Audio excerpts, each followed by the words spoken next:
Hey, my friend, have you ever wondered what are examples of spiritual warfare in actual day to day mom life? Because you're trying your best to run a peaceful home. But suddenly, your kids are melting down, your schedule is a chaotic mess, and everyone seems to be walking on eggshells. This is difficult because when life gets heavy, it's hard to tell if you're just dealing with a bad attitude or a literal strategic ambush from the enemy. Well, stay tuned, you are in the right place. And by the end of today's episode, you'll know how to spot the hidden footprints of the adversary in your household, how to break the cycle of family division, and 5 simple real-world strategies you can use to reclaim your peace today. Stay tuned. Ordinary women, extraordinary faith. When God calls, we say yes. Hello and welcome to another episode of the Arise Women of God podcast. I'm your host, Tamara K. Anderson, and today I'm thrilled to be back with my wonderful guest, LeMira Wheelwright. She's a librarian, a ministry leader, and a mother navigating the front lines with a preteen, a teen, and a college student. And today we are mapping out 3 huge tactical truths as we tackle what are the examples of spiritual warfare. First is the blueprint of household division, looking at how the enemy uses everyday stress and comparison to drive a wedge between family members. Second, the 5 hidden battlefields, where we share real-life examples of spiritual attacks in our schedules, in our homes, in our health, and in our schools, as well as their solutions. And finally, the safe space solution, how to sacrifice the noise, put down the screens, and draw your family back into the heart of God. Before we dive into LeMira's powerful examples, we have to understand that family division is one of the oldest plays in the adversary's playbook. If you look at Genesis chapter 37, we see a textbook example of spiritual warfare in a family. Remember Joseph of Egypt? Yeah, his family, which was completely fractured by favoritism that bred envy, bitter communication among his brothers that got so toxic that Joseph's own flesh and blood literally turned on him, plotting his destruction and selling him into slavery. The enemy loves to target the home because if he can divide a family, he can weaken the structural shield over each of us. But what does this war look like on an ordinary Friday in 2026? Listen as LeMira shares her 2 first major examples: school overwhelm and the addiction to being busy, along with her brilliant strategies to counter them. So some of the things that I've seen, especially recently with like all the stuff going on, one is overwhelmed in school, whether it's the end of the year testing or just grades, trying to keep up, but falling behind, avoiding the work. And how that looks is a lot of times you'll see isolation, you'll see them getting on screens all the time. They're really combative, dragging their feet.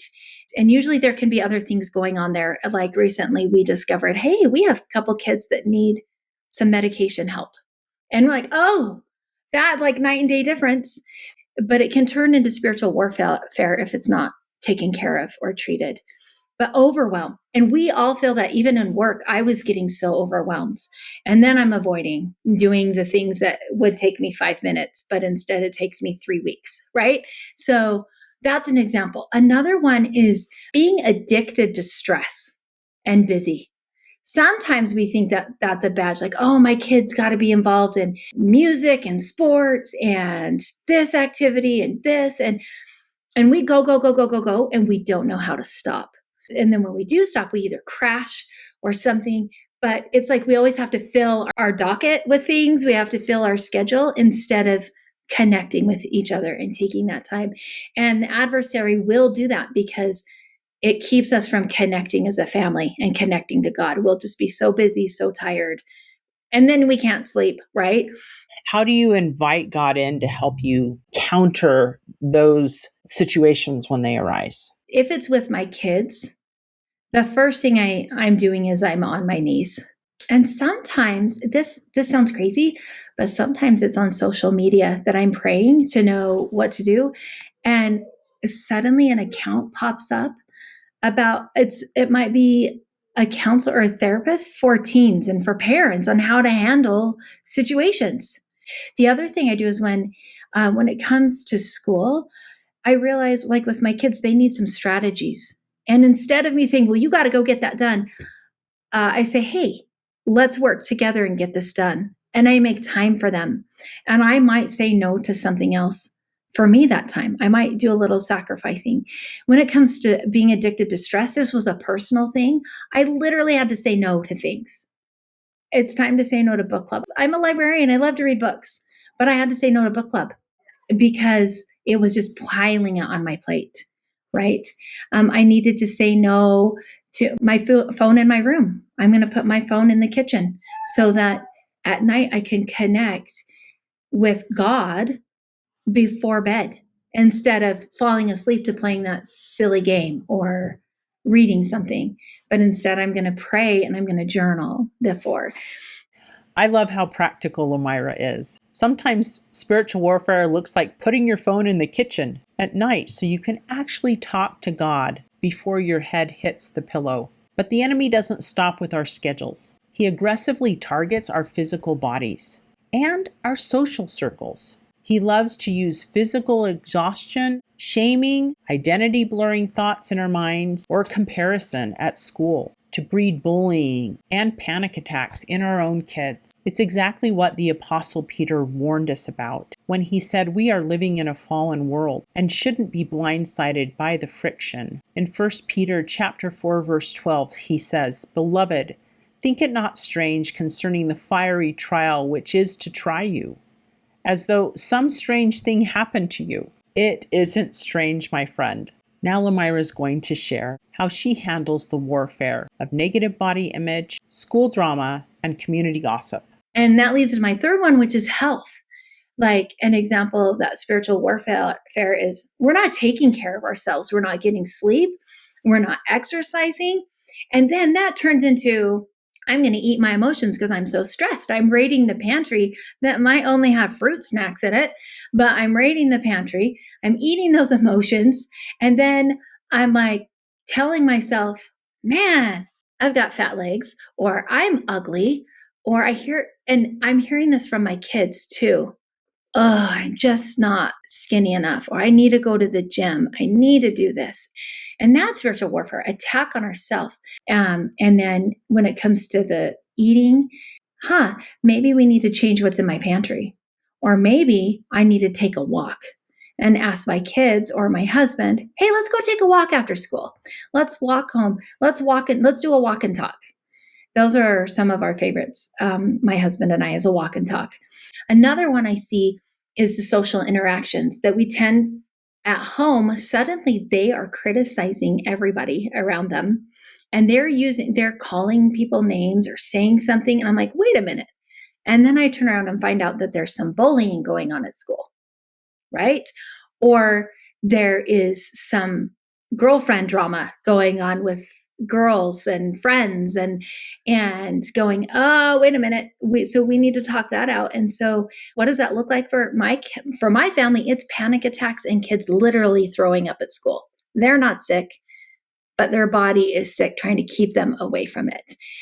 And when it comes to social interactions with my kids, it's really helping them find strategies.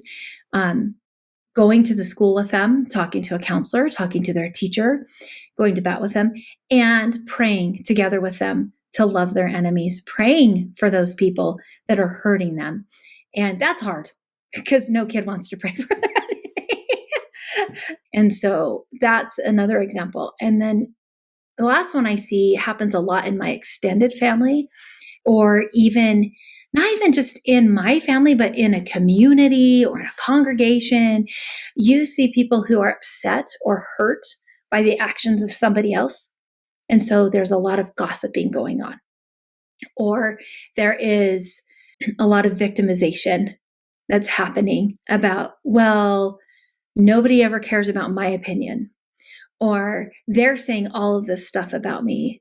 Or it's really their grief is turning to gossiping and hurting others. And then when it comes to gossiping, this is big, I think, because sometimes we think that gossiping is listening or venting or helping. But when gossiping becomes gossiping is when somebody comes to us and they're venting, and then we turn around to somebody else and tell them, can you believe that they just told me all of this is happening? Did you know this was happening in their life? But instead, I listen and I say, wow, that's a lot. I'm so sorry this is happening to you. And guess what? It stops with me. Or I ask them, hey, did you know if you talk to this person, they might be able to help you with that? But I'm not taking it on and I'm not sharing that.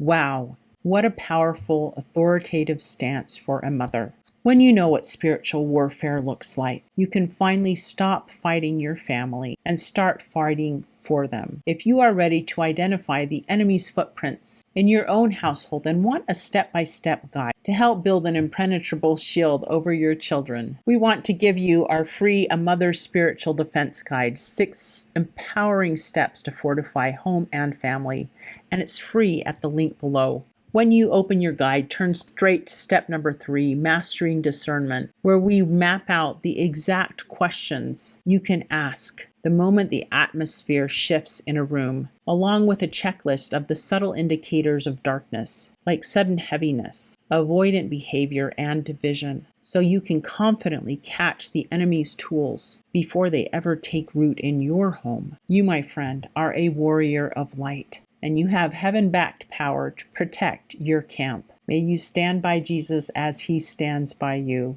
And until next time, may you arise, do it God's way, God's strong.